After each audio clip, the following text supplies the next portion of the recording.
J'ai un grand Dieu à mes côtés. À mes côtés, à mes côtés. À mes côtés, à mes côtés. À mes côtés, à mes côtés.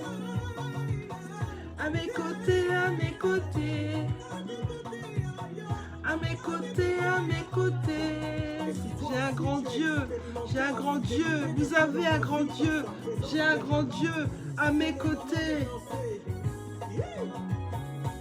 Quel Dieu responsable, toujours prêt à se charger des questions qui concernent ceux qui se revendiquent de lui. J'ai un grand Dieu à mes côtés, à mes côtés.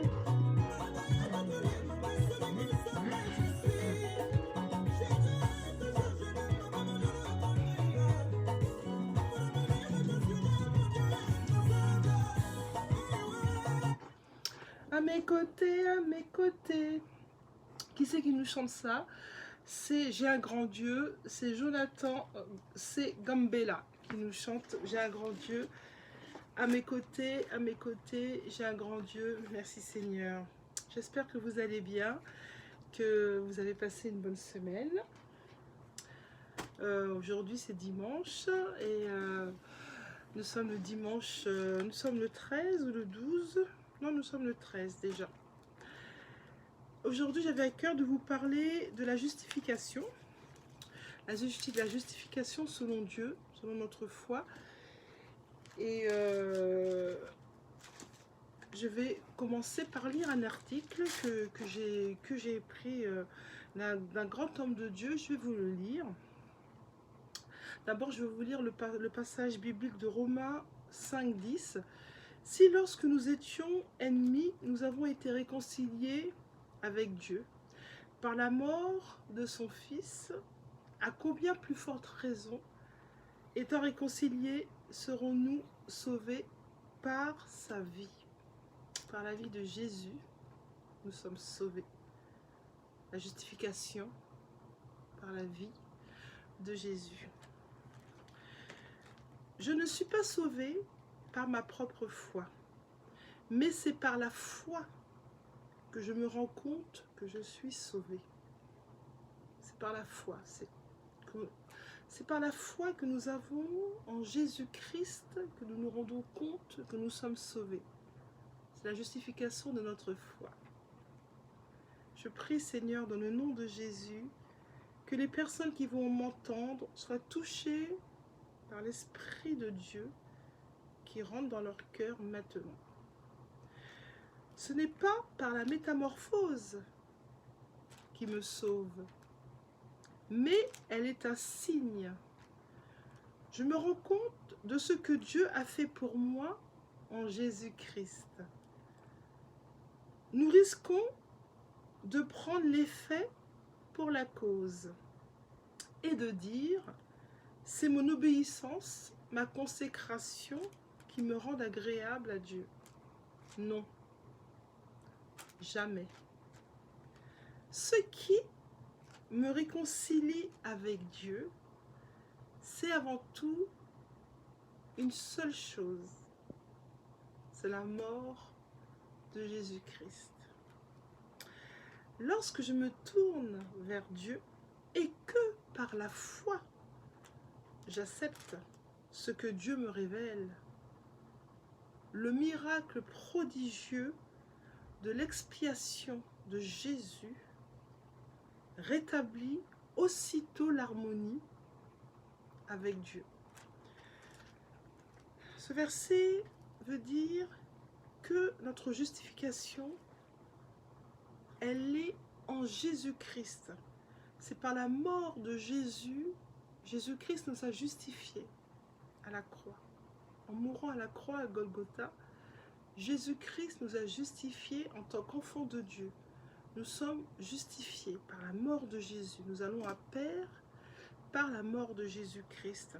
Nous sommes en harmonie avec Dieu le Père grâce et à cause de la mort de Jésus-Christ à la croix. Il nous a justifiés. Nous sommes en symbiose Nous sommes collés à la grâce de Dieu, grâce à la mort de Jésus-Christ, qui nous a justifiés. Je suis justifié non parce que je regrette mon péché, ni parce que je me repens, mais à cause de l'œuvre accomplie par Jésus. Jésus a accompli pour nous une œuvre formidable à la croix. En partant mourir, en étant maltraité, en partant à la croix, Jésus savait ce qu'il faisait. L'objectif de Jésus, c'était de nous reconnecter à Papa, à Dieu le Père. Et c'est pour ça qu'aujourd'hui, tout être humain qui accepte Jésus dans son cœur est justifié auprès de Dieu pour parler à Dieu en passant par Jésus. C'est le nom de Jésus qui nous donne cette possibilité d'aller vers Dieu. Et nous sommes justifiés par le sang de Jésus, par la mort de Jésus. C'est de cette justification-là. Ce n'est pas parce que je regrette mon péché, non. Ni pas parce que je me repens, ce n'est pas ça. Mais à cause de son œuvre, parce que son œuvre a été parfaite. Son œuvre a été une libération pour tous les enfants de Dieu. C'est grâce à cette œuvre de Jésus que nous avons accès au trône de Dieu. Nous sommes justifiés. En un éclair, l'Esprit de Dieu nous donne la conviction lumineuse et sans comprendre comment, nous savons que nous sommes sauvés. En un éclair, nous avons cette justification que nous sommes sauvés parce qu'on a la conviction, nous avons la conviction dans notre cœur que nous sommes sauvés. Et c'est cette conviction lumineuse en un éclair qui permet de savoir que nous sommes sauvés. Parce que nous avons la foi, nous croyons à cette justification. Le salut de Dieu ne repose pas sur les raisonnements. Non, non, non. Ni de la logique humaine, mais sur la mort de Jésus, qui s'est offert en sacrifice grâce à l'expiation de notre Seigneur. Nous naissons d'en haut. Nous tous qui voulons être avec Papa, être avec Jésus, nous naissons d'en haut. Nous sommes nés charnellement par notre Père et par notre Mère, mais comme nous choisissons Jésus, nous avons une naissance d'en haut. Et c'est magnifique. Les pécheurs peuvent être transformés à ce moment-là en une nouvelle créature. Non par leur métamorphose ni par leur foi. C'est pas ça. Mais ils sont transformés par l'œuvre merveilleuse accomplie par Jésus-Christ à la croix. Dieu lui-même, Dieu le Père lui-même garantit notre justification et notre sanctification par le sacrifice à la croix de Yeshua, de Jésus. Nous n'avons pas à y travailler nous-mêmes. Elles ont été accomplies par l'expiation de Jésus. Le surnaturel devient alors naturel. Alléluia, gloire à Dieu. Par l'intervention, le surnaturel devient naturel dans notre vie quand nous avons la foi, nous choisissons Jésus, par l'intervention de Dieu le Père dans notre vie. L'intervention miraculeuse de Dieu, alors que ce que Jésus-Christ a déjà accompli devient réalité pour nous les enfants, pour nous tous. Parce que tout a été accompli à la croix par Jésus-Christ. Le texte que je viens de vous lire, il est de Oswald Chambers. Il n'est pas de moi, mais il est tellement merveilleux. J'ai voulu le lire Parce qu'il a concentré réellement ce qu'était la justification de notre foi, de ce que Jésus a fait, pour que nous puissions rentrer dans notre bénédiction, pour que nous puissions croire. Ce n'est pas par nos actes, nos péchés, mais vraiment c'est par la foi. La foi que nous avons en Jésus-Christ. Uniquement par cette foi que nous sommes justifiés auprès de Dieu. Je vais lire des versets bibliques. Je vais vous lire Jean 3,15. Afin que quiconque croit en lui ait la vie éternelle. Pour celui qui croit en Jésus-Christ, il a l'assurance d'avoir une vie éternelle. En Christ. En vérité, je vous le dis, celui qui écoute ma parole et qui croit à celui qui m'a envoyé a la vie éternelle et ne vient pas en jugement, mais il est passé de la mort à la vie. C'est Jean 5, 24 qui déclare ça, cette vérité. Jean 11, 25 déclare également, Jésus lui dit, « Moi, Jésus, je suis la résurrection. Je suis la résurrection et la vie. Celui qui croit en moi vivra quand même, il sera mort. Il vivra. » Par la résurrection de Jésus, cet homme-là, cette personne-là vivra. Jean 12, 46 déclare, « Moi, la lumière du monde, c'est Jésus. Je suis venu dans le monde afin que quiconque croit en moi et ne demeure pas dans les ténèbres. Je suis venu, moi, la lumière du monde, afin que quiconque croit en moi et ne demeure pas dans les ténèbres. » Avant que Jésus fasse son sacrifice à la croix, le monde était dans les ténèbres. Satan régnait et faisait des choses incroyables. Les enfants de Dieu subissaient des attaques, des malheurs, plus grandes les unes que les autres, parce que Jésus n'était pas encore arrivé sur la terre pour se justifier auprès de Dieu pour nous-mêmes, pour nous ramener à Père. Les êtres humains étaient maltraités, ils s'entretuaient, la sorcellerie faisait rage, les blessures, les attaques, les guerres, ils se mangeaient entre eux, ils sacrifiaient des enfants, il y avait des choses abominables, ils s'intéressaient à d'autres dieux, à des veaux d'or, à des dieux, je ne veux même pas les citer, des faux dieux, ce n'est pas des dieux, c'était des animaux qu'on pensait que c'était des dieux, parce que les gens étaient aveuglés, ce n'était même pas vraiment de leur faute, ils étaient aveuglés par la puissance satanique dans leur vie à ce moment-là. Ils étaient aveuglés, ils n'avaient pas la réalité de ce que Dieu faisait dans leur vie, alors que Dieu les avait sortis du pays d'Égypte. Dieu avait fait des miracles par Moïse, Dieu avait ouvert la mer en deux, Dieu avait fait tomber la manne du ciel, Dieu leur avait donné à boire par la source en tapant sur le rocher. Moïse a fait jaillir l'eau vive qui représentait déjà Jésus à cette époque-là. Ils ont oublié, ils ont traversé le désert, ils ont mis 40 ans à traverser le désert. Ils sont arrivés sur leur terre promise que Dieu leur avait promis, ils sont arrivés à cette terre. Mais ensuite, avec les années, les générations ont suivi, les prophètes de Dieu se faisaient de plus en plus rares, et Satan a commencé à régner dans les cœurs. Comment Satan règne dans les cœurs? Comment Satan règne?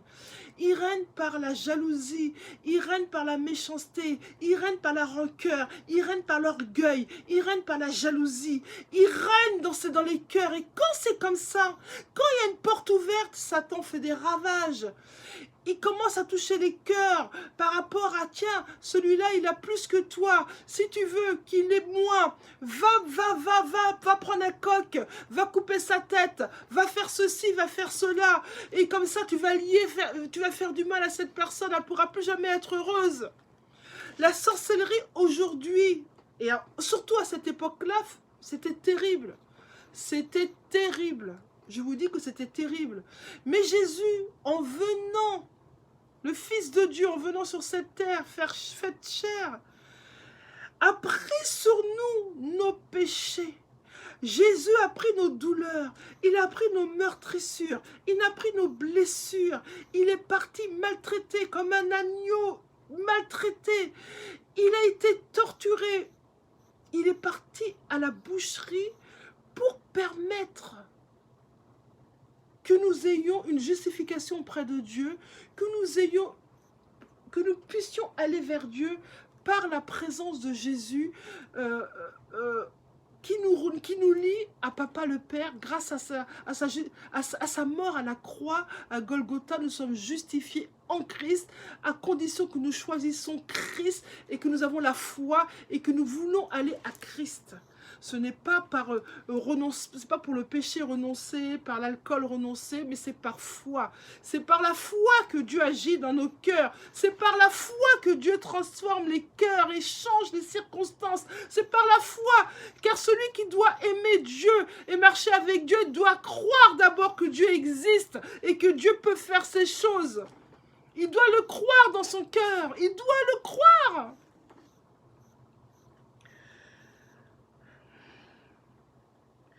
Quiconque vient en moi ne demeure plus dans les ténèbres.